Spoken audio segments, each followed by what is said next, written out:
अस्सलाम वालेकुम। Welcome to SKH online education. कैसे हैं आप सब लोग? खैरियत से हैं? ठीक ठाक हैं? अच्छा, काइंडली बता दीजिएगा आवाज और स्क्रीन प्रॉपर तरीके से आप लोगों के साथ शेयर हो रही है या नहीं?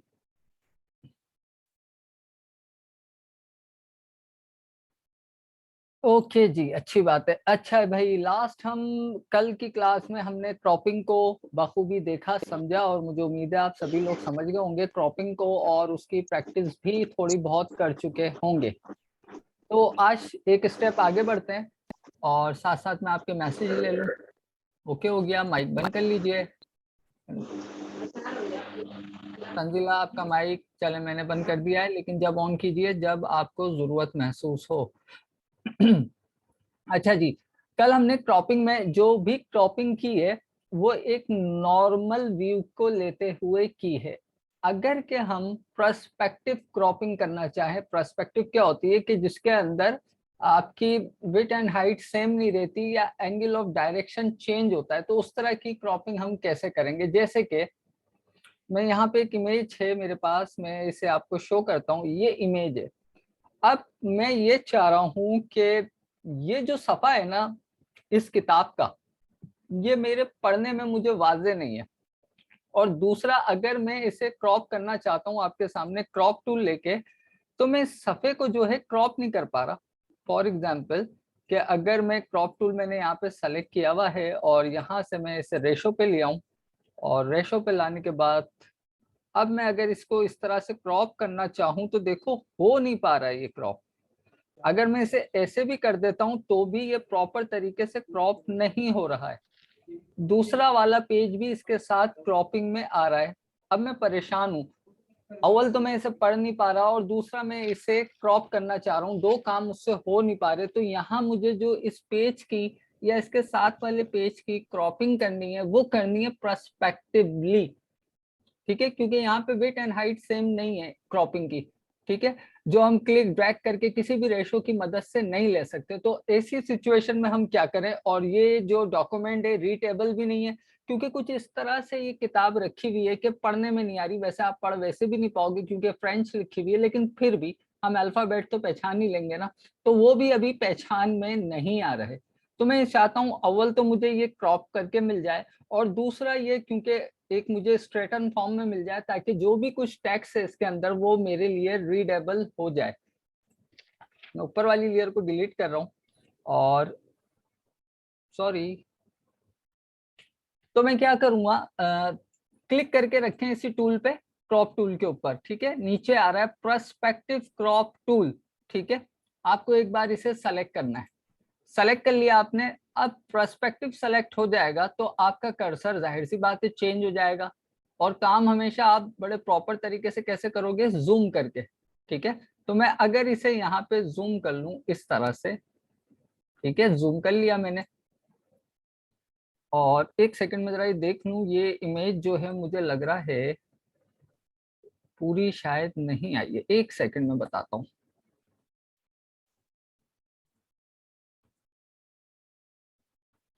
मैं जरा देख लूं ये इमेज, मुझे ऐसा क्यों लग रहा है कि ये इमेज है एक्चुअल में। और यहाँ पे हाँ जी बिल्कुल मैं समझ गया ऐसा क्यों हो रहा है। ऐसा इसलिए हो रहा है कि इस पे क्रॉप अप्लाई हो चुका है और मुझे पता भी नहीं चला, लेकिन मुझे ये आइडिया था कि ये इमेज पूरी नहीं है। ये है इमेज। अब ठीक है, तो यहाँ से मैं अब पर्सपेक्टिव ले रहा हूँ। ठीक है, perspective crop tool, crop tool के इनसाइड पे ये पर्सपेक्टिव क्रॉप सेलेक्ट कर लिया, कर्सर चेंज हो गया। अब आप क्या करोगे? एक क्लिक यहाँ करो जहां से आपको इसे क्रॉप करना है। मैं बिल्कुल जहां से पेज मुझे स्टार्ट नजर आ रहा है मैं और जूम कर रहा हूँ ताकि आप लोग प्रॉपर समझ जाओ। मैं एक क्लिक जो है यहाँ कर रहा हूँ। ठीक है, इधर जैसे क्लिक किया आपके सामने ये एक रबर बैंड सा आ गया है। ठीक है, मैं स्क्रॉल कर रहा हूँ, राइट साइड पे ले जा रहा हूँ। ठीक है, और अब देखो अगर मैं क्लिक यहाँ कर रहा हूँ तो मैं इस कोने पे जब क्लिक कर रहा हूँ तो मेरा टेक्स्ट कट रहा है। तो एक बात समझ में आई कि मुझे क्लिक यहाँ नहीं करना। ठीक है, मुझे क्लिक यहाँ नहीं करना तो मैं यकीनन इस क्लिक से बाहर आ जाऊंगा एस्केप की प्रेस करके। तो मैं फिर ऐसी जगह तलाश करूंगा जहां से मैं इजीली जज कर लूं। तो मैंने ये वाला कोना सेलेक्ट कर लिया, देन फिर मैं आ जाता हूँ इसी को लेते हुए इस जगह पे। ठीक है, 2 क्लिक हो गए। जैसे ही दूसरा क्लिक करोगे, माउस को ड्रैग करोगे तो यहाँ आपको ये एक मैश ग्रिड सी नजर आएगी। ठीक है, इसे आप अभी आसानी के लिए मैश ग्रिड कहलाती है, इसे आप आसानी के लिए समझ लो एक जाल सा नजर आ रहा है। ठीक है, इस तरह की क्रॉपिंग के लिए हमें 4 पॉइंट लगाने जरूरी है। अभी हमने 2 पॉइंट लगाए, स्पेस बार प्रेस किया, मूव टूल पे चले गए, और अब मैं चौथा पॉइंट लगा रहा हूँ। मुझे जहां से इसको क्रॉपिंग में लेना है यहाँ पे। ठीक है, मेरी मर्जी, ये कहीं भी लगा सकता हूँ। ठीक है, ये यहाँ लगा दिया। अब लास्ट पॉइंट लगाना है, और मुझे बस यहाँ तक चाहिए, या आप थोड़ा सा ज्यादा ले लो। चारों पॉइंट लग गए। आपका वो एरिया जो अभी रीडेबल नहीं था और पर्सपेक्टिव था, वो क्रॉपिंग के अंदर आ चुका है। जैसा कि आपको मार्चिंग आर्म शो कर रही है। मार्चिंग आर्म क्या होती है? जो अभी आपको एनिमेटेड डॉट डॉट से ब्लिंकिंग नजर आ रहे हैं ना, ये मार्चिंग आर्म कहलाती है। अब आपको क्या करना है? सिंपल एंटर प्रेस करना है, एंटर। वही चीज अब आपको यहाँ पे स्ट्रेटन नजर आ रही है, और उस एरिया को आपने क्रॉप करके निकाल लिया है। इजीली रीडेबल है। जिस तरह से आपने उसे क्रॉप किया, यहाँ पे क्रॉप आपको मिल गई। तो इस तरह से पर्सपेक्टिव चीजों को आप फटाफट से जो है वो क्रॉप कर सकते हो। मैसेज, वालेकुम अस्सलाम फरहाना। ठीक है, अच्छा जी, दोबारा दिखा रहा हूँ। सिंपल इस तरह की सिलेक्शन के लिए तस्वीर चेंज करके देखते हैं। एक बार दूसरी किताब भी है यहाँ पे, मुझे नजर आई थी, उसके ऊपर ट्राई करके देखते हैं, फिर जल्दी से आगे जाएंगे। आज थोड़े से टूल ज्यादा समझेंगे। अब ये भी ऐसी सिलेक्शन है आपकी कि कुछ आपके नॉर्मल क्रॉप टूल से सिलेक्शन में नहीं आएगी। तो हम जल्दी से इसे भी सेलेक्ट करके देखते हैं, क्या हमारा काम इस पे हो जाएगा। तो मैंने यहाँ से एक क्लिक किया है, एक क्लिक मैं यहाँ पे कर रहा हूँ, और एक यहाँ किया बाहर निकालने, क्योंकि हमारा मकसद अभी सिर्फ रीड करना है। ठीक है, और एक क्लिक मैंने यहाँ कर दिया, सिलेक्शन हो गई, एंटर प्रेस कर दें। वही चीज आपको स्ट्रेटन होके बिल्कुल सामने फ्रंट से दिखाई दे रही है, जो पहले एक पर्सपेक्टिव टाइप थी। तो इस तरह की जब भी आपको क्रॉपिंग करनी हो, समटाइम जैसे कि क्या समझाऊं मैं आपको, किसी वॉल के ऊपर कोई फ्रेम लगा हुआ है, किसी वॉल पे कोई फ्रेम लगा हुआ है, तो आपको पता है उसका पर्सपेक्टिव आउट होगा, और आप उस फ्रेम के अंदर सिर्फ उस फ्रेम को कट करके निकालना चाह रहे हो, तो वो आप ना रेक्टेंगुलर मार्की टूल से कर पाओगे ना किसी और टूल से। लेकिन हाँ, एक टूल है पॉलीगोनल लैसो टूल से आप कट कर सकते हो। बहरहाल क्रॉपिंग इस तरह से भी की जाती है, और अगर आपको यूज आता है टूल्स का तो आप पॉलीगोनल लैसो से भी कर सकते हो। साथ साथ इसने क्या किया, क्रॉप तो करके दिया, दूसरा स्ट्रेटन इमेज करके दी आपकी। अगर मैं कंट्रोल जेड करके दिखाऊं तो देखो ये स्ट्रेटन नहीं है, तिरछी हुई भी है। लेकिन जब आपने इसे क्रॉप कर दिया, क्रॉप भी हुआ और स्ट्रेटन भी हो गई। जो कल मैंने आपको स्ट्रेटन की लाइन दिखा के बताया था, वो वाली चीज भी यहाँ पे हो गई। तो ये थी एक क्रॉप की अनदर प्रॉपर्टी जो मैं कल भूल गया था। जाहिर है भूल सकता हूँ, आप लोगों के मैसेज ले रहा होता हूँ तो समटाइम चीजें जहन से निकल जाती हैं। तो मैंने कहा मैं आपको क्रॉप की ये वाली प्रॉपर्टी बता दूं, काम आने वाली चीज है। चलें थोड़ा सा आगे बढ़ते हैं। यहाँ तक कोई सवाल है कल और आज की क्लास को लेके तो कर सकते हैं।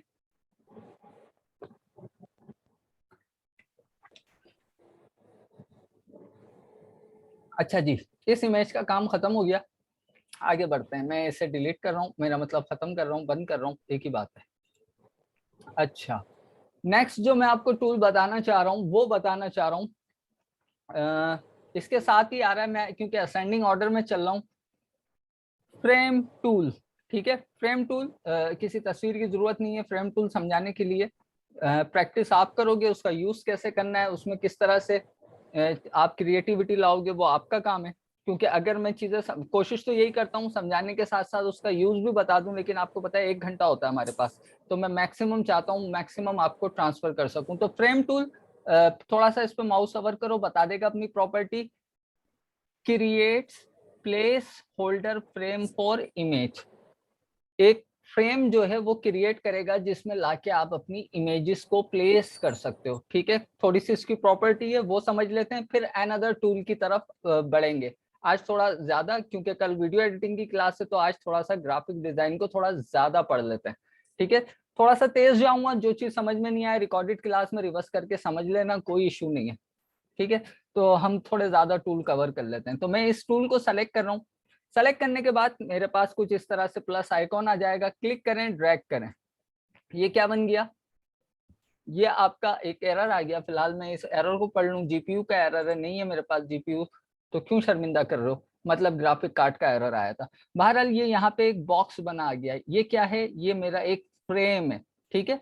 अच्छा, इधर लेयर पैनल पे आ जाओ, ये फ्रेम है और ये वो है जिसमें आपकी इमेज आके इंसर्ट होगी। ये बाहर का आउटसाइड एरिया है और ये व्हाइट वाला यहाँ आके जो इमेज प्लेस होगी ये वो एरिया है, ठीक है। इसकी कुछ प्रॉपर्टी भी है जो आपको फिलहाल यहाँ पे नजर नहीं आ रही। मे बी कि आपका भी यहाँ पे ये प्रॉपर्टी पैनल खराब हो, आपको भी इसकी प्रॉपर्टी नजर ना आए। तो कहाँ से आएगी, पहले बता चुका हूँ, विंडो के मेन्यू में चले जाइएगा, यहाँ आ रहा है प्रॉपर्टीज, क्लिक कर दें। ये आ गई इस फ्रेम की प्रॉपर्टीज जो मैंने राइट साइड पे रख ली है, ठीक है। अच्छा जी, प्रॉपर्टीज को थोड़ा सा समझ लो आप कि भाई ये विड्थ एंड हाइट आ रही है, ठीक है, इस फ्रेम की विड्थ एंड हाइट आ रही है, ठीक है। एक्स एंड वाई पोजीशन है। अगर के मैं अभी तो मैंने क्लिक करके ड्रैग करके ये फ्रेम बनाया, अगर मैं चाहूँ एक प्रोपोर्शनली स्क्वायर फॉर्म में फ्रेम बनाना, फॉर एग्जांपल अगर मैं यहाँ कर दूं 500 बाय 500, ठीक है, तो अब क्या हो गया, ये विड्थ एंड हाइट सेम है, एक परफेक्ट स्क्वायर फॉर्म में फ्रेम बन गया, ठीक है। उसी के नीचे यहाँ आ रहा है इंसर्ट इमेज, एक ऑप्शन है इंसर्ट इमेज के, अगर मुझे इसके अंदर इमेज इंसर्ट करानी है, फाइंड ऑन एडोब स्टॉक, ये हमारे क्रैक वर्जन है, यानी कि चोरी के वर्जन हम इस्तेमाल कर रहे हैं सभी लोग। तो मैं अपने फोटोशॉप को सीसी के साथ, ये जो सीसी है ना, शायद आपको नहीं पता सीएस और सीसी में क्या फर्क है। आज चलो ये सवाल भी आ गया तो मैं खुद ही जवाब दे दूं, क्योंकि स्टूडेंट कंफ्यूज होते हैं कि ये सीएस है हमारे पास, सीसी नहीं है, सीसी है सीएस नहीं है, कौन सा अच्छा है कौन सा अच्छा नहीं है। ये सवाल क्लियर हो जाएगा आज के बाद, तो आपको भी इस चीज में आसानी हो। सीएस क्या है, पहले इसका स्टैंड फॉर जान लो, creative suite, SUITE, creative suite means के creative suite at a time एक ही वर्जन लॉन्च करता है, वो फुल एंड फाइनल वर्जन होता है, ठीक है एडोबी का ही, पहले आते थे, ठीक है, पहले आते थे सीएस के नाम से। अब जब से सीसी आया है, सीसी में क्या होता है कि अब जैसे कि मैं अभी 2022 का वर्जन फोटोशॉप का यूज कर रहा हूँ फॉर एग्जांपल, ठीक है। सीसी मीन्स स्टैंड फॉर जान लो, जैसे उसका बताया क्रिएटिव क्लाउड, ठीक है। एक तो ये आपको स्पेस देता है क्लाउड में आपके डॉक्यूमेंट को सेव करने की, दूसरा आपको एडोबी फोटोशॉप की तरफ से कुछ उनके स्टॉक्स मिल जाते हैं। जब आप इसे खरीद के इस्तेमाल करोगे ना फोटोशॉप को, तो आपको कुछ वहां पे स्पेस मिल जाती है, आप फोटोशॉप की तरफ से दिए हुई चीजों को फ्री ऑफ कॉस्ट इस्तेमाल कर सकते हो, जो आप क्लाउड के थ्रू हासिल करोगे। क्लाउड एक स्टोरेज का नाम है जो सैटेलाइट के तौर पे है, जो हमें दिखाई नहीं देती, क्लाउड स्टोरेज। तो CC for creative cloud, CS for creative suit. तो क्रिएटिव क्लाउड का अनदर फायदा यह है कि अगर 2022 वर्जन दिसंबर 2021 में लॉन्च हुआ है, तो वो पूरे एक साल तक उसमें जो भी अपडेट आती रहेंगी वो सीसी के जरिए आती रहेंगी, और आपका अगर लाइसेंस वर्जन है वो ऑटोमेटिक तमाम अपडेट्स को अपडेट कर रहा होगा। अगर आपका नेट कनेक्शन प्रॉपर है और आपका परचेस वर्जन है, तो आपका एडोबी फोटोशॉप हो या एडोबी की कोई सी भी प्रोडक्ट हो, तो सीसी का ये फायदा होता है कि आपका जो भी फोटोशॉप है वो हमेशा अपडेट रहता है। These are different between CS और सीसी, ठीक है। अंदर टूल्स में कोई फर्क नहीं है, इनकी प्रॉपर्टी में कोई फर्क नहीं है, लेकिन लोग परेशान होते हैं कि सीएस करें सीसी करें। तो आज फर्क बता दिया भाई, ये फर्क है, कोई फर्क नहीं है, ठीक है। तो यहाँ पे फाइंड एंड एडोब स्टॉक, क्योंकि मैं क्लाउड से लिंक ही नहीं हूं तो मैं क्या उससे करूंगा, ठीक है। उसके बाद कह रहा है कोई लाइब्रेरी में आपका डॉक्यूमेंट है, वही सीसी की बात कर रहा है, creative place from local disk. अब ये हमारे मतलब की जगह है कि हम अपनी लोकल डिस्क से इस फ्रेम के अंदर कुछ प्लेस करवा लें। थोड़ी देर में करवाते हैं, अभी मैं नहीं बता रहा। बहुत मतलब की बात आपको पता चल गई कि सीएस और सीसी का आपका आज कॉन्सेप्ट क्लियर हो गया होगा। उसके नीचे आ रहा है स्ट्रोक। स्ट्रोक एक नया लफ्ज है आपके लिए फोटोशॉप के अंदर फिलहाल के लिए। स्ट्रोक किस चीज का, ये जो आपको फ्रेम नजर आ रहा है, तो स्ट्रोक को आप कंसिडर करो आउटलाइन। हम इलिस्ट्रेटर के अंदर बैकग्राउंड पे काम नहीं करते। इलिस्ट्रेटर में हमें फिल और स्ट्रोक मिलता है, यहाँ आपको फोरग्राउंड और बैकग्राउंड मिल रहा है, इलिस्ट्रेटर में हमें फिल एंड स्ट्रोक मिलता है। तो ये इस स्ट्रोक की बात कर रहा है कि अगर आप अपनी इस आउटलाइन को कुछ स्ट्रोक का कलर देना चाहते हो या कोई स्ट्रोक का वेट देना चाहते हो, यानी कि कितना मोटा हो आपका फ्रेम जो है तस्वीर का और कितना पतला हो, आसान देसी जुबान में भी साथ साथ बता दूं, क्योंकि वेट से आप समझो वजन, इसका वजन से मुराद इसका स्ट्रोक साइज, ठीक है। तो यहाँ पे अगर मैं चाहूं तो इसे रेड कलर दे सकता हूँ, आपको नजर नहीं आएगा। क्यों नजर नहीं आएगा? कॉमन सेंस की बात है, आपसे नहीं पूछता, खुद ही बता देता हूँ, टाइम बचेगा, ज्यादा सीखेंगे। क्योंकि यहाँ पे स्ट्रोक का वेट 0 पिक्सल है। जब एक चीज का वेट 0 है, वो विजिबल ही नहीं है, तो फिर कलर कैसे नजर आएगा? तो यकीनन रेड कलर देखने के लिए मुझे यहाँ 10 पिक्सल या 5 पिक्सल टैप की प्रेस करें, आ गया आपकी आंखों के सामने रेड कलर। जब हमने उसे कोई अमाउंट ऑफ स्ट्रोक दी तब। उसी के साथ यहाँ आ रहा है कि इनसाइट। अब इनसाइट को समझाने के लिए मैं थोड़ा सा इसका स्ट्रोक वेट बढ़ा रहा हूँ, और बढ़ा देते हैं। हमें तो सिर्फ समझना है ना हम कौन सा भी कुछ बनाने जा रहे हैं। कुछ ज्यादा ही बढ़ा दिया, जज्बाती हो जाता हूँ मैं। इतना काफी है। अभी थोड़ा समय से अगर जूम हो जाए तो अभी जो इसमें स्ट्रोक लगा हुआ है ना, वो इनसाइड में लगा हुआ है, जो यहाँ बाय डिफॉल्ट इनसाइड लिखा आ रहा है। इनसाइड क्या है कि जो आपको अभी थोड़ी देर पहले क्रॉस लाइन नजर आ रही थी, तो आपको पता है ये इस तरह भी आ रही थी और आउटसाइड पे भी नजर आ रही थी। बेसिकली ये पाथ होती है, पाथ कहलाती है। अगर मैं आपको इलिस्ट्रेटर में लेके जाऊंगा तो वहां इस चीज को मैं पाथ से कंसिडर करूंगा। पाथ मीन एक रास्ते को कहते हैं, लेकिन यहाँ पाथ भी इस तरह से भी आप कंसिडर कर सकते हो कि ये चारों साइड पे एक रास्ता बना हुआ है, जिसको कंसिडर करके ये एक स्क्वायर बना हुआ है, ठीक है। तो वही कॉन्सेप्ट है, मैं साथ साथ समझा भी रहा होता हूँ कि क्यों पाथ कहा गया है यहाँ पे, इसे PATH, ठीक है। तो अभी जो स्ट्रोक आ रहा है वो इस पाथ के इन साइड पे आ रहा है। आप चाहते हो नहीं, ऐसा नहीं हो, क्योंकि मेरी इन साइड में फ्रेम की जगह फिर मुझे कम मिल रही है, ठीक है। तो आप उसे क्या कर सकते हो, सेंटर में के आधा इनसाइड पे होगा उस लाइन के और आधा आउटसाइड पे होगा, करके देखो। अब देखो वही बात बीच में आ गई, आधा स्ट्रोक इनसाइड पे आ गया और आधा जो है वो आउटसाइड पे चला गया। इसी तरह आप चाह रहे हो नहीं, ये भी नहीं, अभी भी मुझे फ्रेम के अंदर जगह ज्यादा चाहिए, तो आप ऐसा करो कि पूरे के पूरे जो आपका स्ट्रोक है उसे फ्रेम से बाहर ही निकाल दो, क्लिक। अब इस तरह से आपका ये कॉन्सेप्ट भी क्लियर हो गया। तो यहाँ तक तो हमें बात समझ में आ गई है कि ये है फ्रेम की प्रॉपर्टी। हमने फ्रेम के साइज को खुद से चेंज किया, क्लिक करके ड्रैग करके भी बनाया, उसमें कलर भी दिया, उसमें स्ट्रोक भी दिया और स्ट्रोक की अलाइनमेंट भी दी है, इनसाइड, आउटसाइड या सेंटर। अब मेन चीज के ये इतनी सारी फनकारी हमने क्यों की है? इसलिए की है कि हमें इसमें लाके कोई तस्वीर रखनी है, क्योंकि स्ट्रोक बहुत ज्यादा है, बुरा लग रहा है, मैं 50 कर रहा हूँ, ठीक है। ये आप अपने हिसाब से प्ले करके देखना। अब आ जाते हैं यहाँ पे इसी ऑप्शन पे। इसके अलावा भी हम तस्वीर ला सकते हैं, लेकिन मैं यहाँ से ला रहा हूँ, place from local disk embedded. ये डिस्क आ गई आपकी। अब यहाँ से आप किसी भी पोर्ट्रेट को फ्रेम देना चाहो तो दे सकते हो, मुझे कोई अच्छी सी नजर आ जाए। वैसे मैं रखता नहीं हूँ इतनी तस्वीरें, लेकिन चलें देखते हैं। चलें इस बच्ची को ले लेते हैं। ये आ गई, देखें इस फ्रेम के अंदर, अच्छी लग रही है, मजा नहीं आ रहा, कोई मसला नहीं। मुझे इस लड़की के जो बैकग्राउंड है इस बच्ची की इमेज का, उसके साथ फ्रेम का कलर मैच नहीं मिल रहा। मतलब थोड़ा सा क्या कहते हैं उसे, पेंडू पेंडू सा लग रहा है, मजा नहीं आ रहा। ये मैंने क्यों बताई आपको बात, कि चीजों को एनालाइज करना सीखे।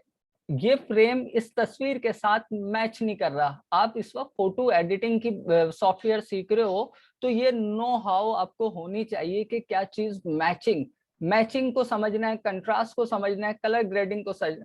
तो मुझे यहाँ ये कलर मजा नहीं कर रहा, तो मुझे इस फ्रेम का कलर चेंज करना है। तो मतलब अब आपको ये सीखना है कि एक बार फ्रेम बनाने के बाद अगर उसमें आपने इमेज प्लेस करवा दी है, तो बाद में उसका कलर कैसे चेंज करें। तो अभी आप बाय डिफॉल्ट यहाँ देखो क्या चीज सेलेक्टेड है, जो आप अभी यहाँ पे इमेज लेके आए हो वो सेलेक्टेड है। तो मतलब कि अभी मैं अगर मूव करूंगा तो ये मेरी इमेज मूव हो रही है, ठीक है। लेकिन फ्रेम को अगर मुझे दोबारा से एडिट करना है तो मैं क्या करूंगा, फ्रेम पे आ जाऊंगा, ठीक है। इस पे क्लिक कर दूंगा। जैसे ही फ्रेम पे क्लिक किया, देखो यहाँ पे दोबारा फ्रेम की प्रॉपर्टी आ गई है। तो इस पे क्लिक करो और यहाँ से इससे मैचिंग का कोई कलर ले लो, जैसे कि ग्रीन है, मच बेटर, बैकग्राउंड से मैच कर रहा है, बुरा नहीं लग रहा। इसी का लाइट टोन ले लोगे तो शायद इतना अच्छा नहीं लगे, नहीं लग रहा अच्छा। जो कलर आंखों को हर दफा ऐसे नहीं लगने चाहिए कि एकदम तेजी से पड़े, बुरे लगते हैं। जज करना पड़ता है कि कहाँ कौन से कलर की कॉम्बिनेशन हमें बनानी है। यहाँ अगर मैं कोई डार्क कलर लूंगा ना, जैसे कि इसके बैकग्राउंड का ये डार्क कलर है ग्रासिंग का, जो कि ब्लर किया हुआ है, बुके इफेक्ट किया हुआ है, इससे सिमिलर कोई कलर हो तो ज्यादा बेहतर है। तो यहाँ आपको कलर की बहुत सारी फोल्डर मिल रहे हैं, इसमें से आप देख लो कोई आपके मतलब का हो, ठीक है, कोई अगर आपको अच्छा लगे। नाउ इस मच बेटर बैकग्राउंड से मिलता है। अब जरूरी नहीं कि हरे के साथ आप हरा ही यूज करो, आप हरे के कंट्रास्ट में यूज कर सकते हो और हरे की मैचिंग से यूज कर सकते हो। कंट्रास्ट और मैचिंग में बड़ा फर्क होता है, ठीक है, वक्त के साथ साथ इंशाल्लाह बताता रहूंगा। तो मुझे यहाँ कुछ ऐसे कलर लेने हैं जो बुरे नहीं लगे, मच बेटर, ये कुछ बेहतर है। फ्रेम, क्योंकि अगर आप लकड़ी का फ्रेम जज करोगे तो आपको पता है लकड़ी का कलर कुछ इसी तरह से होता है, तो ये फिर सुइटेबल है निस्बतन लाल कलर के। अब मैंने आपको बताया लकड़ी का कलर, फ्रेमिंग लकड़ी के उसमें भी होती है ज्यादातर, और स्टील के फ्रेम भी होते हैं और ग्लास फ्रेम भी होते हैं। तो मैं इस तरह से आपको एक एक चीज जज करके बताता हूँ ताकि आप प्रॉपर समझ जाओ, ठीक है। हमने कलर ये ले लिया, और यहाँ आके इसका जो है वेट बहुत ज्यादा है, तो मैं इसे कर देता हूँ 35 टेप की। तो यहाँ पे अपने फ्रेम को भी एडजस्ट कर लिया, और साथ ही मैं ये चाह रहा हूँ कि आधा इनसाइड पे आ जाए फ्रेम और आधा आउटसाइड पे चला जाए, पूरा आउटसाइड पे ना हो। तो मैंने इसे ऐसे कर दिया, नाउ मच बेटर। तो जिस जिस तरह आप इसमें मॉडिफिकेशन करते रहोगे, इसमें मजीद जो है आप क्रिएटिविटी लाते रहोगे, ठीक है। तो ये थोड़ा सा मैंने कलर की नो हाउ दी, किस तरह से फ्रेम एडिट होगा वो बताया। थोड़ा सा आगे बढ़ते हैं। अच्छा जी, जब हम फ्रेम पे सेलेक्ट हैं तो हमारा फ्रेम और इमेज साथ मूव होगी, लेकिन जब अगर हम खाली इमेज सेलेक्ट कर लेते हैं तो क्या होता है,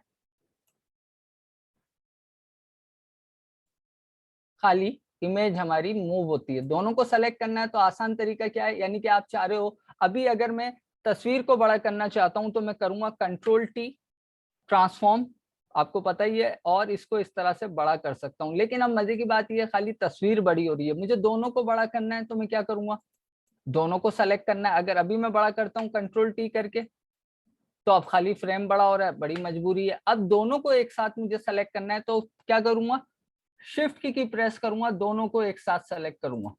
दोनों सेलेक्ट हो गए, दोनों के अराउंड के अंदर बाउंडिंग बॉक्स बना गया। अब कंट्रोल टी करूंगा तो अब ये दोनों चीजें प्रोपोर्शनली खुद ब खुद जो है वो बड़ी या छोटी हो जाएंगी, ठीक है। तो इस तरह से आप अपनी इमेजेस में फ्रेमिंग दे सकते हो। मैं यहाँ सिर्फ सिखा रहा हूँ, वरना अभी भी फ्रेमिंग अच्छी नहीं है, बहुत मोटा फ्रेम है, लेकिन मुझे आपको समझाना है तो मैं कुछ इस तरह से करके दिखा रहा हूँ। कोई सवाल पूछना चाह रहा है तो पूछ सकता है। मुझे ऐसा लगा कि कोई कुछ पूछना चाह रहा है। अच्छा, अभी अगर मैं इसकी फ्रेमिंग यहाँ पे कम करना चाह रहा हूँ, नहीं हो रही, कोई मुझे बताएगा कि क्यों कम नहीं हो रही। मैं इसके फ्रेम को पतला करना चाह रहा हूँ मजीद, लेकिन मैं यहाँ क्लिक कर रहा हूँ तो वो एरर दे रहा है, टुन टुन टुन आवाजें, घंटियां बजा रहा है। वाई, जल्दी से बता दें क्यों नहीं हो रही। मैसेज आया, दो मैसेज आए, नहीं, नहीं ये वजह नहीं है। कह भी सकते हैं, ठीक है, पिक एंड फ्रेम सेलेक्टेड है, एक और वजह है, चलो ये वजह मान ली, एक और वजह है। चलें, आप लोगों का जवाब दुरुस्त मानता हूँ। इसलिए नहीं हो रही क्योंकि अभी तक मैंने ट्रांसफॉर्म की प्रॉपर्टी को अप्लाई नहीं किया है, कंट्रोल टी इस पे लगा हुआ है, ठीक है। अगर के मैं दोनों ही चीजें सेलेक्ट हैं, सिर्फ एंटर कर रहा हूं, देखो दोनों अभी भी सेलेक्ट है, और फिर चेंज करूं तो हो रहा है चेंज, सेलेक्ट तो दोनों ही है। तो मतलब ये नहीं था कि दोनों सेलेक्ट हैं तो चेंज नहीं हो रही, मतलब ये था मैंने कंट्रोल टी प्रेस किया हुआ था, उस पर एंटर नहीं किया था, इसलिए नहीं हो रही थी। और मैंने आपको शुरू में भी बताया था कि कंट्रोल टी जब तक आप एंटर नहीं करोगे, उसकी प्रॉपर्टीज पे अप्लाई नहीं होगी, तब तक वो उसी के अंदर ही रहेगी। तो ये वजह थी। मैंने आंसर यूं सही मान लिए कि चलें आप लोग खुश हो जाएं, क्योंकि नहीं आता जहन में कि कंट्रोल टी की वजह से जो है ये सिलेक्शन नहीं हो रही थी, तो कंट्रोल टी वजह थी। तो यहाँ तक आप समझ गए फ्रेमिंग, और मेन कॉन्सेप्ट मैंने समझा दिया कि तस्वीर को फ्रेम में रखने का। अच्छा जी, सिर्फ फ्रेमिंग आप इस तरह स्क्वायर फॉर्म में नहीं कर सकते, आप चाहो तो इसको इलिप्टिकल फॉर्म में भी कर सकते हो। कैसे? इसको मैं जरा ऊपर ले जाता हूँ, बल्कि हम ऐसा करते हैं, कंट्रोल 0 करते हैं, यहाँ आ जाते हैं और चीजों को जरा मैनेज कर लूं मैं, और मूव इसको यहाँ कर लेते हैं। बड़ी आसानी से मूव हो गया, क्यों? क्योंकि यहाँ पे दोनों सेलेक्टेड थे, वरना एक चीज मूव होती, एक चीज नहीं होती। दूसरा मुझे यहाँ फ्रेम मिल रहा है, वो है सर्किल फॉर्म में, क्योंकि अगर आप सर्किल के अंदर, जैसा कि ऊपर वाला दराज काट के पे थल्ला खुलना, ये एक ही होया, माइक बंद कर लिया करें प्लीज। तो यहाँ यहाँ पे मैंने जो है ये वाला फ्रेम सेलेक्ट किया है, क्लिक करते हैं, ड्रैग करते हैं, और कुछ नहीं हो रहा। क्यों नहीं हो रहा भाई? अभी हो जाएगा। Control Z, click and drag. इस बार मैंने फ्रेम राउंड वाला सेलेक्ट किया हुआ है। कहाँ से किया? ऊपर ये आ रही प्रॉपर्टी, यहाँ से किया। आप कहोगे तो चकोरी नजर आ रहा है, नजर जो भी आ रहा है उसकी परेशानी ना लो आप, इस पे जल्दी से तस्वीर लेके आते हैं और यहाँ से कोई तस्वीर लेते हैं। इस बार कुछ और ले लेते हैं, चलें इस गंजी लड़की को लेते हैं। ये आ गई तस्वीर, तो आप देखें किस तरह से आई है, एक राउंड फॉर्मेट में आई है। ठीक है, मैं इसे मूव वगैरह कर सकता हूँ। बाकी प्रॉपर्टी बिल्कुल उसी तरह है, आपको प्रॉपर्टी में मिल जाएगा।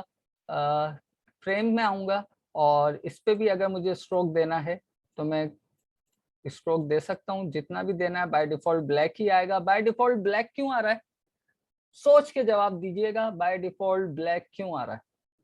कई बार बताया है, शुरू की 5 क्लासों में बताया है, और आंसर प्रॉपर होना चाहिए, तुक्का नहीं।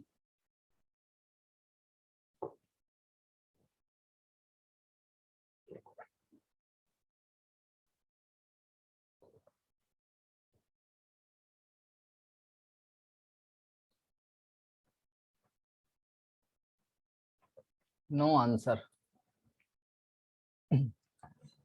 आया, एक आया, नेक आया। बिल्कुल सही आसिया, क्योंकि फोरग्राउंड कलर ब्लैक है इसलिए ब्लैक आ रहा है। वेरी गुड आसिया, बिल्कुल सही आंसर। तो जो भी फोरग्राउंड कलर होगा डिफॉल्ट वही कलर यहाँ पे अप्लाई होगा, तो इसलिए यहाँ पे कलर जो है वो ये आ रहा था। चलें जी, बहरहाल अब हम कलर वलर से नहीं खेलेंगे, ये प्रॉपर्टी मैं समझा चुका हूँ और मैं चाह रहा हूँ आज थोड़ा ज्यादा आपको समझा दूं। तो अब नेक्स्ट टूल की तरफ बढ़ते हैं और इस पे आते हैं।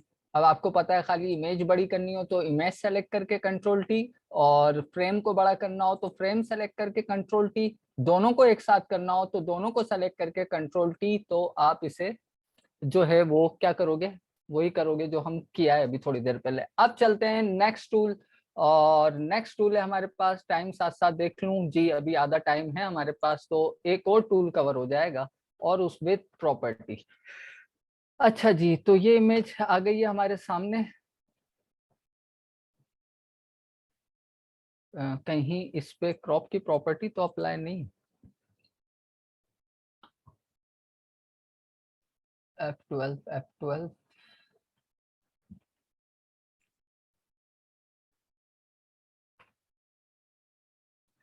अच्छा जी, नेक्स्ट में जो आपको टूल बताना चाह रहा हूँ वो है clone stem tool. Clone stem tool कहाँ है? आप कहोगे कि एकदम असेंडिंग ऑर्डर से मैंने जंप क्यों लगा ली? भाई आई ड्रॉपर है। आई ड्रॉपर क्या करता है? अगर मैं इस पर टाइम जाया करूं आपका, वो बता भी रहा है, आई ड्रॉपर कलर पिक करता है। ठीक है, इसकी एन अदर प्रॉपर्टी, और नीचे इतने सारे टूल हैं, फिलहाल के लिए जरूरत नहीं है। आई ड्रॉपर का बस काम ये है कि आपको कहीं से तस्वीर उठानी हो, कलर उठाना हो, कोई मैचिंग कलर किसी तस्वीर से लेना हो तो आई ड्रॉपर से ले सकते हो, इसलिए इसको फिलहाल के लिए स्किप कर दिया मैंने। इसके बाद आ रहा है हीलिंग।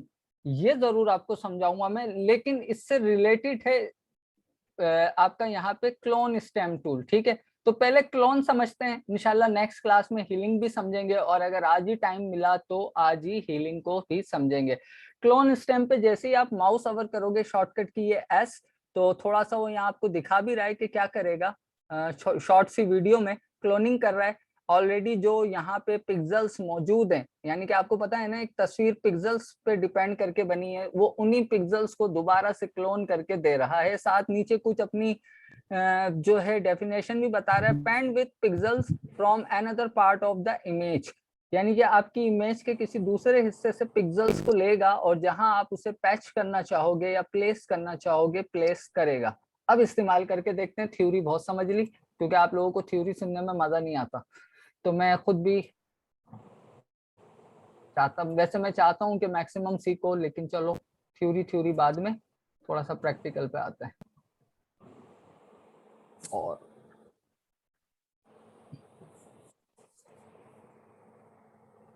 अच्छा जी, अब मैं ये चाह रहा हूँ क्लोनिंग क्या करूं। इस तस्वीर में कुछ ऐसा है नहीं, एक ही ऑब्जेक्ट नजर आ रहा है जो बिल्कुल अकेला है, और वो है इसमें मौजूद एक ट्री। मैं चाह रहा हूं कि यहाँ पे इस ट्री को मैं, इस ट्री का एक और छोटा भाई ले आऊं, फिर और ले आऊं और ले आऊं और ले आऊं। बेसिकली मैं इसकी क्लोनिंग करना चाह रहा हूँ, ठीक है। तो मैं क्या करूंगा, सबसे पहले तो मैं यहाँ से क्लोन स्टेम लूंगा, ठीक है। क्लोन स्टेम लेने के बाद मुझे क्या मिलता है, यहाँ पे एक छोटा सा सर्किल नजर आ रहा है। ये सर्किल किस चीज की आइडेंटिफाई कर रहा है कि यहाँ पे यूज होगा क्लोनिंग के लिए ब्रश, ठीक है। तो ये ब्रश का साइज है, कैसे बड़ा होगा, कीबोर्ड पे स्क्वायर ब्रैकेट होता है आपका पी के बराबर में, ठीक है। पी जहाँ पे लिखा हुआ उसके बराबर में स्क्वायर ब्रैकेट आ रहा होता है। अगर आप ओपन स्क्वायर ब्रैकेट करोगे तो आपके ब्रश का साइज छोटा होगा, क्लोज स्क्वायर ब्रैकेट करोगे तो ब्रश का साइज बड़ा होगा, इस तरह से, ठीक है। तो ये दो शॉर्टकट की का आप यूज कर सकते हो। किसी भी वजह से ये कीज आपकी खराब हो तो फिर आप क्या कीबोर्ड बदलोगे, नहीं, आप फिर क्या करोगे कि राइट क्लिक कर दोगे, ठीक है। राइट क्लिक करोगे तो यहाँ ब्रश का साइज आ रहा है, ये आ रहा है आपका ब्रश का साइज, और नीचे आ रही है ब्रश की हार्डनेस एंड सॉफ्टनेस। अभी बताता हूँ कैसे यूज करना है इसकी हार्डनेस एंड सॉफ्टनेस को। तो फिलहाल अभी मैं इसको कुछ ना कुछ हार्डनेस यहाँ पे मैंने ले लिया, एंटर प्रेस कर दें। अब मैं ये चाह रहा हूँ इस ट्री की क्लोनिंग करूं, यानी कि अनदर ट्री चाहिए, ठीक है। तो क्लोनिंग के लिए ये जरूरी है आप इमेज में से कोई ना कोई सोर्स पहले लोगे, यानी कि क्लोनिंग तो करेगा क्लोन स्टेम, लेकिन किस चीज की करे, तो बात क्या आई कि उसे कोई सोर्स देनी पड़ेगी। इस तस्वीर के किस हिस्से की क्लोनिंग करनी है, मतलब उस हिस्से की सोर्स बतानी है। सोर्स बताने के लिए हम क्या करते हैं, ऑल्ट की प्रेस करते हैं। जैसे मैं ऑल्ट की प्रेस करूंगा, देखना मेरा ये जो ब्रश का डायमीटर आ रहा है सर्किल, इसके ऊपर प्लस साइन या इसका जो आइकॉन है वो चेंज होगा। ऑल्ट प्रेस कर रहा हूँ, हो गया चेंज, ठीक है। मैसेज आया है, पहले मैसेज देख लूं फिर आगे बढ़ता हूँ।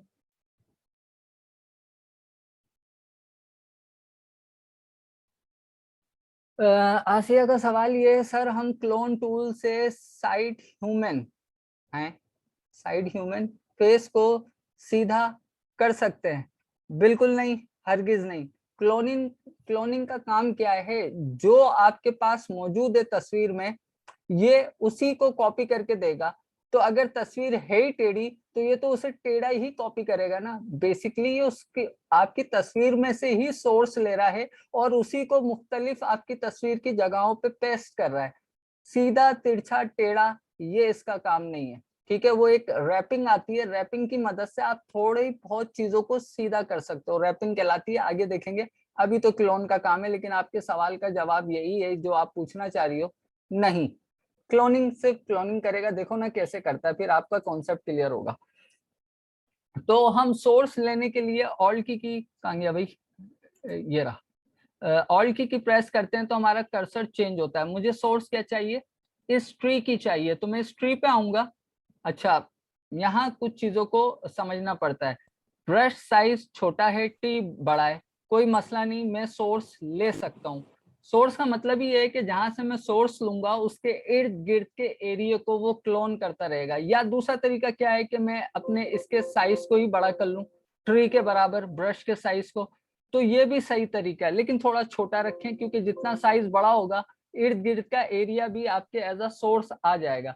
तो यहाँ पे मैंने ऑल्ट की मदद से एक बार क्लिक कर दिया, ठीक है। क्लिक कर दिया तो आप देखो अब आपको आपके ब्रश के अंदर कुछ नजर आ रहा है, वही एरिया जो आपने अभी सोर्स के तौर पे लिया है। अब मैं चाह रहा हूं ये इसके साथ यहाँ पे आ जाए, क्लिक करें, आ गया।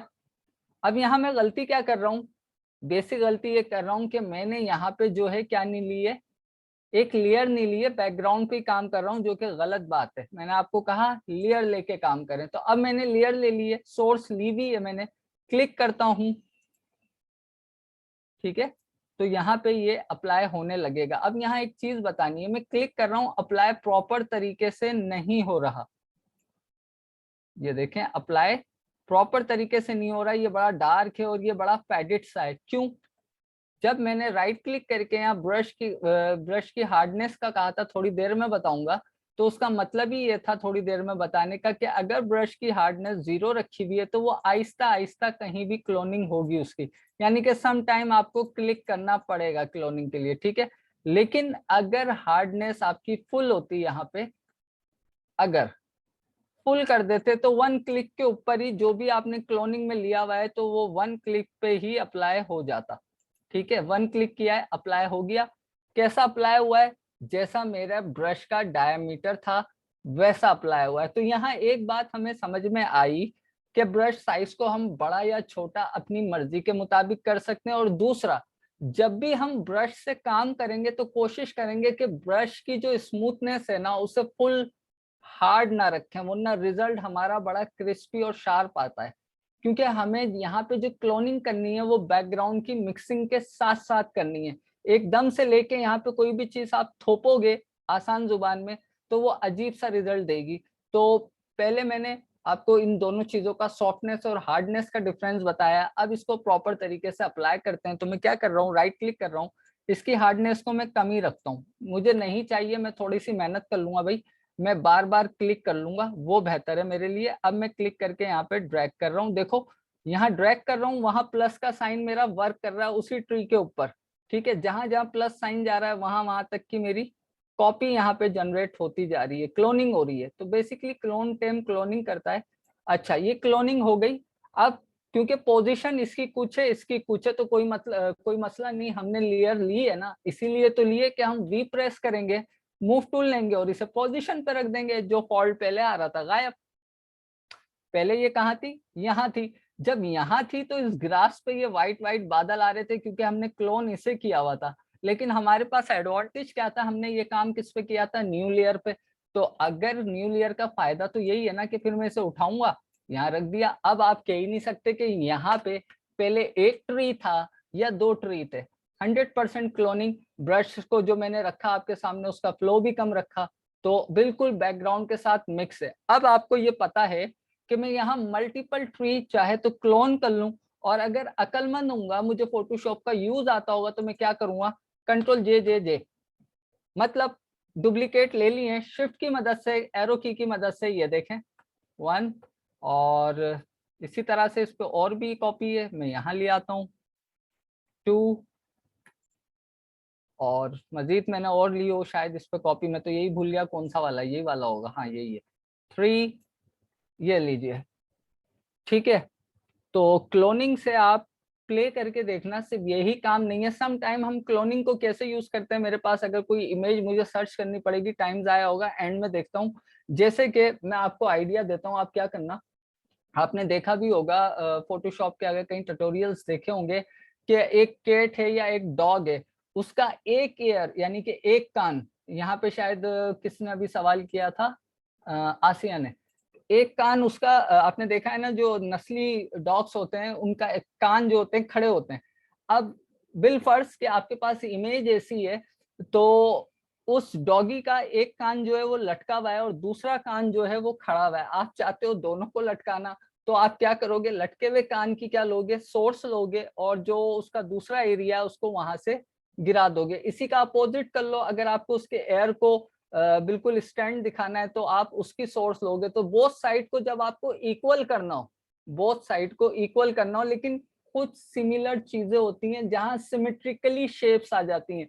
सिमेट्रिकली शेप मींस कि एक जैसे दोनों हिस्से, तो वहां तो इस तरह आप चीजों को छेड़छाड़ कर सकते हो। हर जगह क्लोनिंग काम नहीं करती। थोड़ा सा आगे बढ़ते हैं, यूज बता रहा हूँ कैसे कैसे होगा। तो यहाँ हमने क्लोनिंग से मजीद ट्री का इजाफा किया है, ठीक है। अच्छा, क्या क्लोनिंग इसीलिए है कि भाई हम कॉपी कर लें? नहीं, आप कॉपी ना करो। अब जैसे कि आप डिलीशन भी कर सकते हो, यानी कि चीजों को मिटा भी सकते हो। अब मैं ये चाह रहा हूँ, चलो इसको छोड़ देते हैं, 1 2 3 ट्री है हमारे पास, एक और होगा, चौथा भी होगा, हाँ ये रहा। इसमें से मैं किसी एक को अब रिमूव करना चाह रहा हूँ, लेकिन क्लोनिंग की मदद से। अब रिमूव कैसे करोगे? कॉमन सेंस कोई मुझे जवाब दे के रिमूव कैसे करें। आ तो गया, जाएगा कैसे? ये मत कहना कि लेयर ही डिलीट कर दो, मुझे क्लोनिंग से रिमूव करना है। हाँ, ये भी एक आंसर हो सकता है कि लेयर ही डिलीट कर दो तो रिमूव हो जाएगा, लेकिन ये वाला आंसर नहीं चाहिए। क्लोनिंग से कैसे करूं? बच्चों वाला सवाल है।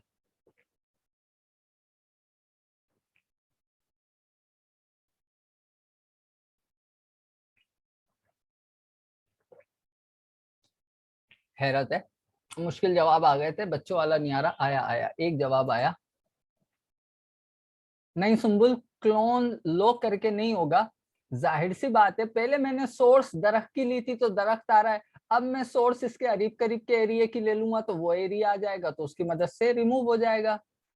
बिल्कुल सही, रिमशा ने सही कहा कि कोई दूसरा सोर्स सेलेक्ट करेंगे। ठीक है, सोर्स कहीं और से लेंगे। आसिया ने भी सही कहा। ठीक है, तो कहीं से नहीं लेंगे। अगर मुझे इस ट्री को रिमूव करना है तो सोर्स इसके करीब करीब का होगा। कहीं से तो मुराद, अगर क्या मैं ग्रास का लेके यहाँ नहीं कर सकता ना अप्लाई, मुझे इसके करीब करीब का चाहिए क्योंकि मुझे मिक्सिंग करनी है साथ साथ। तो कहीं से नहीं, करीब करीब से। तो दोबारा से एस प्रेस करते हैं, क्लोन पे आते हैं। क्या शॉर्टकट की थी, भूल गया, ऐसी तो थी, फिर क्यों नहीं आया। तो अब मैं स्क्वायर ब्रैकेट छोटा कर रहा हूँ, थोड़ी सी सोर्स में यहाँ से ले रहा हूँ ऑल्ट की मदद से। ठीक है, और इसके ऊपर अप्लाई कर देते हैं ऐसे। क्या गड़बड़ है? गड़बड़ ये है कि यहाँ पे इनको मैं हाइड करता हूँ पहले, ताकि कहीं और से सोर्स ना आए। ऑल्ट की मदद से दोबारा मैं यहाँ से सोर्स ले रहा हूँ, क्लिक कर रहा हूँ, देखें वही एरिया इस पे आएगा जहां से मैंने सोर्स लिए। अच्छा जी, थोड़ा थोड़ा सा क्लिक करते जाएं, क्योंकि मैंने फ्लो कम रखा हुआ है। मेरे लिए बेहतर वो है कि मैं ब्रश का ये फ्लो कम रखूं, वरना बढ़ा दूंगा तो सम टाइम अच्छा रिजल्ट नहीं आता। अभी फुल किया हुआ है। ठीक है, फुल किया हुआ है, तो यहाँ पे आपको शायद ना महसूस हो, एक जरा हार्ड सी लाइन आ रही है। कलर बहुत ज्यादा ऐसा लग रहा है थोपा हुआ है, तो इसलिए मैं हमेशा स्मूथ ब्रश को लेके ही काम करता हूँ। मैक्सिमम 35-40 ऐसा इसका साइज रखता हूँ। थोड़ा सा मैं सैंपल इस साइड से भी लूंगा, इस वाले हिस्से से भी ऑयल की मदद से। एक ही साइड को नहीं चलाऊंगा, अब ऑयल की मदद से यहाँ से लिया है, तो मैं कुछ एरिया यहाँ का ले रहा हूँ, कुछ ऊपर से लेना है। मिक्सिंग करनी है, मेन चीज है मिक्सिंग। काम तो ऐसे भी हो जाएगा कि आप एक ही तरफ से लो और यहाँ पे रब करना शुरू कर दो, तो हो तो जाएगा। लेकिन जो समझने वाला होगा ना तस्वीर, वो पकड़ लेगा कि भाई ये किसी अनप्रोफेशनल ने काम किया। तो बेसिक चीज तो आपको यही सीखनी है। हाँ, घास काटनी है तो वो फिर आप लोगों का मसला है। मेरा काम है प्रॉपर तरीके से सिखाना, वो मैं बताऊंगा कि किस तरह से टूल्स का यूज करना है। ठीक है, तो इस तरह से हम बनाएंगे। अब देखो मैं यहाँ पे आ रहा हूँ तो क्या चीज यहाँ पे आने लगी, नीचे का पार्ट आ गया ग्रासिंग का। तो सोर्स को तरीके से लेना है, करीब करीब से लेना है, जरा सा ऑल्ट की मदद से क्लिक करने में हमारा क्या जा रहा है, हमारा काम ही अच्छा होगा। कभी मैं स्काई को सोर्स बना रहा हूँ, और कभी जो है क्लाउड को सोर्स बना रहा हूँ। ब्लू वाला स्काई, व्हाइट वाले क्लाउड है, इसलिए मैंने दो लफ्ज यूज किए हैं। तो एक वक्त आएगा ये प्रॉपर तरीके से हो जाएगा। मैं यहाँ पे अब टाइम जाया नहीं कर रहा, सारा टाइम मैं इसी पे जाया कर दूंगा तो आप ज्यादा नहीं सीख पाओगे। बहरहाल इस पे वर्क करके देखना आप। मैं फिलहाल इसे डिलीट कर रहा हूँ। थोड़ा सा और क्लोन स्टेम, थोड़ा सा नहीं, अभी प्रॉपर्टी है क्लोन स्टेम की, वो मैं बता रहा हूँ। अच्छा, सवाल फिर आ गया।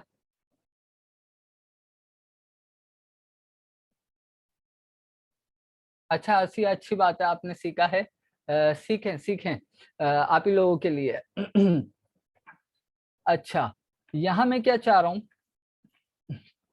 यहाँ मैं क्या चाह रहा हूँ, मैं ये चाह रहा हूँ कि ये नीचे जो ग्रासिंग है वो यहाँ पे नहीं है। मतलब कि यहाँ पे आप देखो येलो येलो जो है हमारी ग्रास आ रही है, जो जिसे कहा जाता है जली हुई है या पता नहीं क्या कहा जाता है। मैं कोई फॉर्मेशन मुझे इतना नहीं पता काश्तकारी के हवाले से, लेकिन यहाँ कुछ ऐसा है। मैं ये चाहता हूँ कि मैं इस एरिया को भी हरा भरा कर दूं।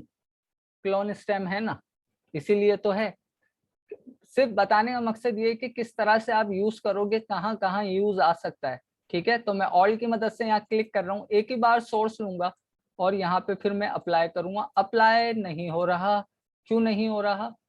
देखना पड़ेगा क्यों नहीं हो रहा। सोर्स मैंने ले लिया है यहाँ से, लेकिन ये अप्लाई नहीं हो रहा।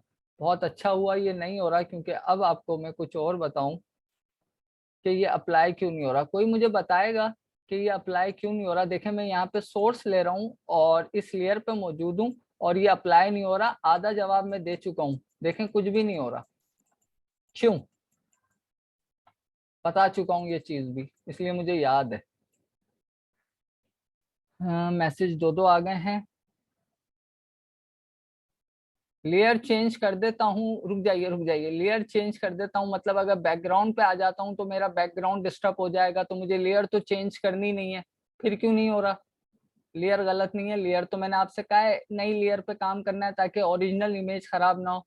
लेयर एम्प्टी है सुम्बुल, मुझे पता है, लेकिन लेयर पे ही तो मुझे काम करना है। तो कहीं कोई ऐसी बात है जिस वजह से नहीं हो रहा। तो मैंने आपको बताया था कौन सी क्लास में, क्लास याद दिला देता हूँ, जिसमें हमने मैजिक बैंड पढ़ा था कि भाई यहाँ देख लेना सैंपल करंट लेयर, तो अभी सैंपल करंट लेयर से ले रहा है तो करंट लेयर खाली है, तो मैं कहूंगा सैंपल ऑल लेयर्स। ठीक है, ऑल लेयर से सैंपल ले ले। तो अब मैं यहाँ पे दोबारा क्लिक कर रहा हूँ, क्लिक, और ये लीजिए यहाँ पे अब आप ग्रासिंग कर दो। अब यहाँ आपको पता चलेगा किस चीज का फर्क है। राइट क्लिक करें, अगर कि ये मैं हार्डनेस फुल होती और मैं इसके करीब करीब से सैंपल लेके ऐसे लगाता, तो अब आपको पता चल रहा है कि क्यों हम फुल हार्डनेस नहीं रखते। ये देखो आप, हाँ ठीक है फिल हो रहा है, लेकिन कितना, क्या बोलूं अब मैं इस रिजल्ट को, सिर्फ लेकिन समझाने के लिए मैं ये हरकत कर रहा हूँ। तो इसलिए हम ब्रश की हार्डनेस अपने हिसाब से जो है वो एडजस्ट करते हैं, तो ऐसा रिजल्ट आता है। ठीक है, कैसा रिजल्ट आया और क्यों आया? क्योंकि ब्रश की हार्डनेस की वजह से ऐसा आया, मिक्स नहीं है। तो मैं कंट्रोल जेड जेड कर रहा हूँ, दिखा दिया आपको कि क्या मतलब है ब्रश की हार्डनेस। तो मैं राइट क्लिक करूंगा, इससे बंद ही कर देता हूँ, या 5 कर लेता हूँ, या 0 कर लेता हूँ। जितना ब्रश सॉफ्ट होगा उतनी अच्छी मिक्सिंग के साथ क्लोनिंग होगी। और सैंपल मैं यहाँ से ले रहा हूँ, एंड नाउ अब आप इस पे टाइम दो आराम आराम से, देखो कितने परफेक्ट तरीके से हो रहा है। यहाँ पे वो एरिया कवर हो रहा है आपका। ठीक है, टाइम देना पड़ता है हर चीज पे। देखें मिक्स होता जा रहा है बिल्कुल प्रॉपर आपके सामने, पहले की तरह बुरा रिजल्ट नहीं आ रहा। चाहते हैं तो थोड़ा बार बार यहाँ से सोर्स ले लें आप, और उसके बाद आप इस पे काम करेंगे। ठीक है, चलें, ये मैंने आपको बता दिया। अब मैं पूरी इस पे करूंगा तो 5 मिनट और लग जाएंगे। थोड़ा सा क्लोन, इस क्लोन की और प्रॉपर्टी है वो समझा दूं। टाइम पहले देख लूं मैं कितना है मेरे पास। 10 मिनट हैं तो हो जाएगा इंशाल्लाह। तो मैं अब नेक्स्ट पिक्चर पे जा रहा हूँ। कुछ प्रॉपर्टी रहती है क्लोनिंग की, इस पिक्चर पे आ जाते हैं। अच्छा जी, इस पे हम आ गए हैं, और आ गए हैं तो यहाँ पे देखें, ये ऑप्शन तो मैंने आपको बता दिया। इसका हमेशा ध्यान रखिएगा, कभी आप सोर्स लो और वो नई लेयर पे काम ना कर रही हो तो उसे कह देना सैंपल ले ले ऑल लेयर से। ठीक है, मैं अनदर लेयर ले रहा हूँ। अब मैं ये चाह रहा हूँ कि ठीक है क्लोनिंग तो हो गई, ठीक है, अब मैं ये चाह रहा हूँ कि मैं eight a time multiple source ले लूं, eight a time multiple source ले लूं, जिसे मैं वक्त के साथ साथ चेंज करके क्लोनिंग करता रहूं। बात समझिएगा, eight a time multiple source ले लूं, एक ही सोर्स ना लूं, जिसे मैं वक्त के साथ चेंज कर करके मुख्तलिफ काम करता रहूं। जैसे कि अब यहाँ पे कुछ ऑप्शन है, ये तो ब्रश के ऑप्शन है, ठीक है, ब्रश की प्रॉपर्टी है, ये अभी नहीं समझोगे आप। इसके साथ ही आ रहा है क्लोन का एक और यहाँ पे आइकॉन, इस पे मैं क्लिक करता हूँ तो ये कुछ क्लोन सोर्स की प्रॉपर्टी आ गई है। ठीक है, बहुत ज्यादा पैनल हो गए आज, अब आप आदी हो जाओ ज्यादा पैनलों को देखने के और इस्तेमाल करने के। अब यहाँ पे देखें 1 2 3 4 5, मैं 5 सोर्स सैंपल लेके रख सकता हूं अपने पास। अब पहला ये सेलेक्टेड है, फॉर एग्जांपल पहले के ऊपर मैंने ये सोर्स ले ली, यानी कि इस वाली बर्ड का मैंने चेहरा सोर्स के तौर पे ले लिया। ठीक है, यहाँ से दूसरी क्लोन स्टेम सेलेक्ट की, और इस बार मैं क्या लूं, इस वाली बर्ड के मैं ये विंग्स ले लेता हूँ ऑल्ट की मदद से। ठीक है, विंग्स वाला एरिया। ठीक है, ये कौन से उस पे लिया मैंने, सेकंड वाली पे। थर्ड वाली के ऊपर मैं इसी में से किसी का टेल एरिया ले लेता हूँ, इसका ये वाला एरिया मैंने सोर्स में ले लिया। अब मुझे अप्लाई करना है, तो आपको ये याद है पहले मैंने क्या कौन सा लिया था, चेहरे यानी कि उसके मुंह वाला एरिया लिया था बर्ड के, तो वो इस वाली पे था। तो मैं क्लिक करूंगा और यहाँ पे जब अप्लाई करूंगा तो देखो उसका वही एरिया यहाँ पे अप्लाई हो रहा है। ठीक है, मुंह वाला एरिया पहले यहाँ पे क्लोनिंग हो रहा है, किसका, यहाँ प्लस साइन साथ आ रहा है आपके कि इसको क्लोनिंग कर रहा है वो। ठीक है, यहाँ पे मैंने दूसरा सैंपल लिया था किस चीज का, इसके विंग का। तो अगर अब मैं क्लिक करूंगा तो यहाँ पे देखो अब पहले विंग बन रहे हैं और मेरी इस वक्त प्लस साइन कहाँ मूव कर रहा है, इस वाली बर्ड पे, इस वाली बर्ड पे देखना यहाँ मूव कर रहा है जहां से मैंने सोर्स ली हुई है। ठीक है, ये वो काम कर रहा है। थर्ड मैंने क्या लिया था, इस वाली बर्ड की टेल ली थी, तो यहाँ पे अगर अब मैं कहीं इसकी लूंगा तो देखो उसकी टेल से उसने क्लोनिंग स्टार्ट की है। तो यहाँ पे मतलब ये है समझाने का कि आप मल्टीपल सोर्स लेके रख सकते हो अपनी क्लोनिंग पिक्सेल्स की। बेसिकली आप कर क्या रहे हो, तस्वीरें क्लोन नहीं कर रहे, पिक्सेल्स, क्योंकि ये पूरी की पूरी तस्वीर एक पिक्सेल्स पे बनी हुई है, मिलियंस ऑफ पिक्सेल्स मिलके ये तस्वीर क्रिएट कर रहे हैं। हमेशा याद रखिएगा फोटोशॉप पिक्सेल बेस्ड सॉफ्टवेयर है। आपको जो तस्वीर नजर आ रही है बेसिकली वो सारे पिक्सेल्स हैं। आगे बढ़ते हैं, प्रॉपर्टी यहाँ खत्म नहीं हो जाती, इस लेयर को मैं डिलीट कर रहा हूँ, मुझे सिर्फ सोर्स के बारे में समझाना था। और अब मैं ये चाह रहा हूँ कि ठीक है ये यहाँ पे आए तो सही क्लोन होके, लेकिन अभी ये जब क्लोन हो रही है मैं दोबारा से यहाँ पे इस पे आके पहली वाली स्टेम पे आके इसी को एज अ सोर्स कंसिडर कर रहा हूँ। और एज अ सोर्स कंसिडर करने के बाद भी मैं ब्रश के साइज को बड़ा कर सकता हूँ और क्लिक कर रहा हूँ, ड्रैग कर रहा हूँ, तो आप देखो कि वो ही जो है यहाँ पे वापस से आ गई है। और मजे की बात ये, जब वो आ रही है ना तो अपने 100% साइज के साथ आ रही है, मतलब जिस साइज की बनी हुई है उसी साइज में यहाँ क्लोनिंग हो रही है। मैं ये चाह रहा हूँ कि क्लोनिंग तो हो इसकी, लेकिन क्लोन करते वक्त इसका साइज छोटा हो जाए। ठीक है, क्लोनिंग उसी बर्ड की हो, लेकिन जब मैं उसे क्लोन पैच कर रहा हूँ, प्लेस कर रहा हूँ, तो साइज में छोटी हो। तो हो सकता है, मुमकिन है, आपने वो तो लिया हुआ है इसका सोर्स, बाद दोबारा लेने की जरूरत नहीं है। यहाँ विथ एंड हाइट 100% आ रही है, देखो जहां इस वक्त मेरा माउस है राइट हैंड साइड पे, यहाँ पे यहाँ पे यहाँ पे, हाँ यहीं पे। ठीक है, इस पे डबल क्लिक करो और इसे कर दो, मैं चाह रहा हूँ हाफ हो जाए 50। जैसे आप 50 करोगे तो विथ एंड हाइट 50 हो गई। और अगर अब मैं पेस्ट करूं तो वही तस्वीर है, साइज में फर्क देख लो आप क्या हो गया। ठीक है, और छोटा करना है 25, और अब दोबारा इसे पेस्ट करो, 25 हो गया। और सोर्स ले लेते हैं क्योंकि एक सोर्स अप्लाई हो गई थी।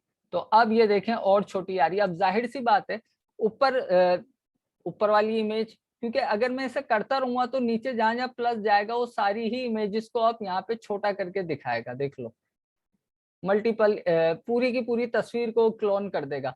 तो अगर आपको अपनी क्लोनिंग एक छोटे साइज में चाहिए जो कि सम टाइम जरूरत पड़ती है, ठीक है, तो वो आप यहाँ से कर सकते हो। थोड़ा मैं कंट्रोल Z कर रहा हूँ, थोड़ी सी प्रॉपर्टी क्लोन की और है जो आपको हीलिंग ब्रश में भी काम आएगी समझाने में, इसलिए इसको तो मैं कंप्लीट करता हूँ चाहे टाइम आवर हो जाए। वैसे भी मेरी क्लास का टाइम आवर ही होता है 1 घंटे से, कोई नई बात तो है नहीं। अच्छा जी यहाँ पे मजीद आ रहा है रोटेशन। आप चाह रहे हो कि क्लोनिंग भी हो, छोटा भी हो, और साथ साथ रोटेट भी हो। यानी कि अगर मैं इसी को सोर्स ले लूं, अभी इसकी चेहरे की डायरेक्शन आपको पता है सामने है। ठीक है, अगर मैं चाह रहा हूँ, अच्छा बहुत ज्यादा छोटी हो गई 25 पे, मैं इसे 50 कर देता हूँ।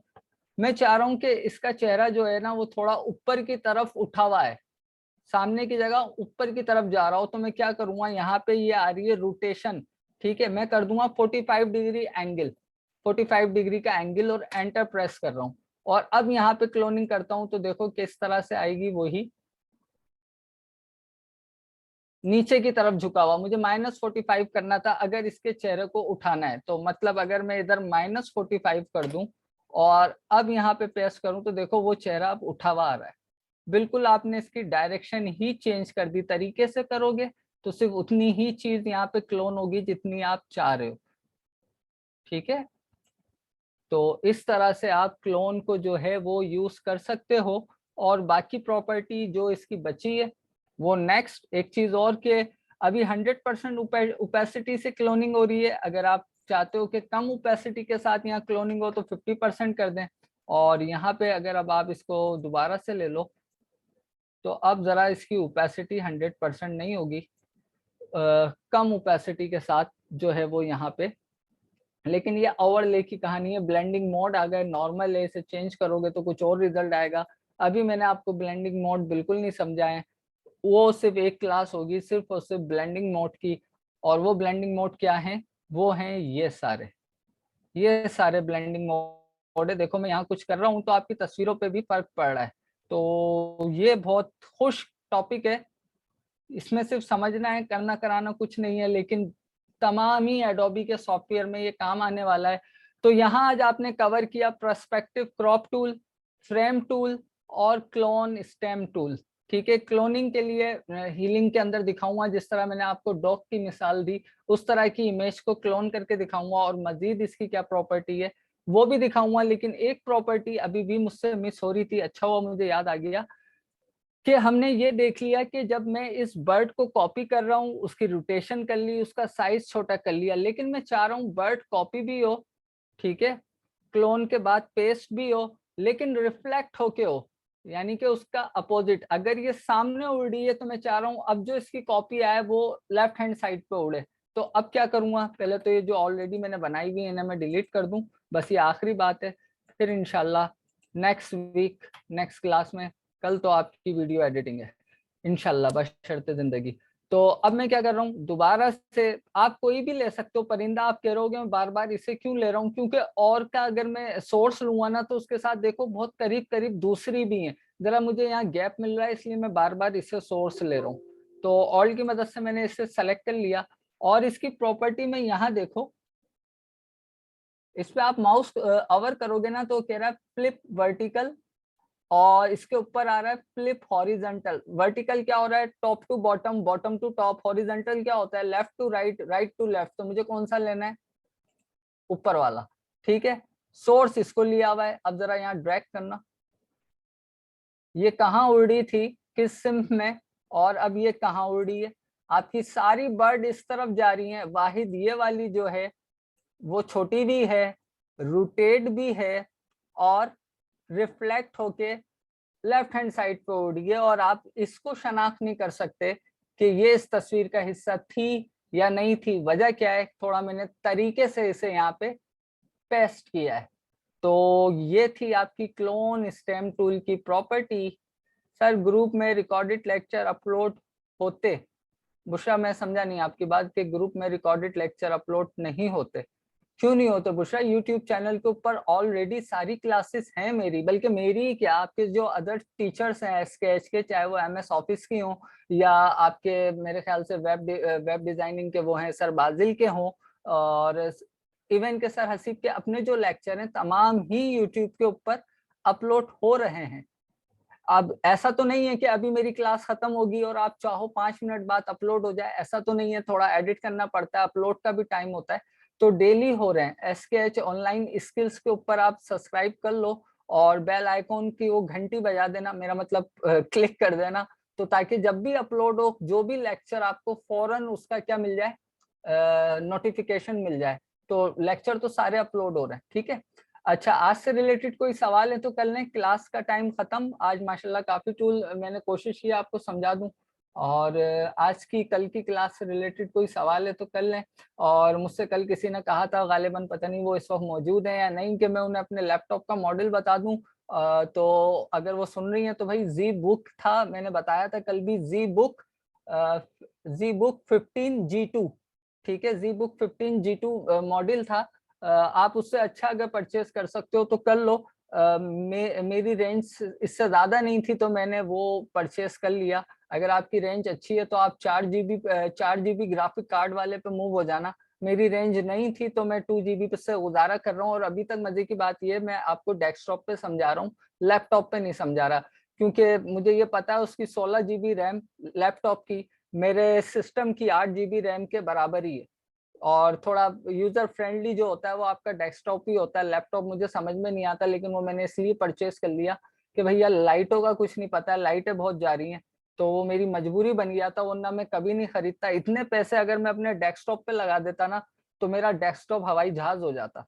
बस वो मजबूरी की वजह से खरीदा, मुझे जरूरत नहीं थी लाइटों की वजह से, तो लाइटों ने मेरा नुकसान तो कर ही दिया। बहरहाल आज से रिलेटेड कोई सवाल है कर सकते हैं, कल से रिलेटेड है कर सकते हैं, और अगर नहीं है तो यही कहूंगा प्रैक्टिस जरूर कीजिएगा, जरूर कीजिएगा, जैसी भी आती हो करिएगा। ये चीजें क्लोनिंग बहुत काम आएंगी जब आप एक प्रोफेशनल किसी भी फोटो को एडिट करने बैठोगे। ठीक है, मैं सिर्फ आपको तरीके बता सकता हूँ, कुछ एग्जाम्पल दे सकता हूँ, यूज आप नहीं करना है। 1 घंटे में जितना मुमकिन होता है मैं आपको शेयर करता हूँ। तो प्रैक्टिस कीजिएगा, अपना बहुत ख्याल कीजिएगा। टू मच टेक केयर, फी अमान अल्लाह, अल्लाह हाफिज। अल्लाह हाफिज।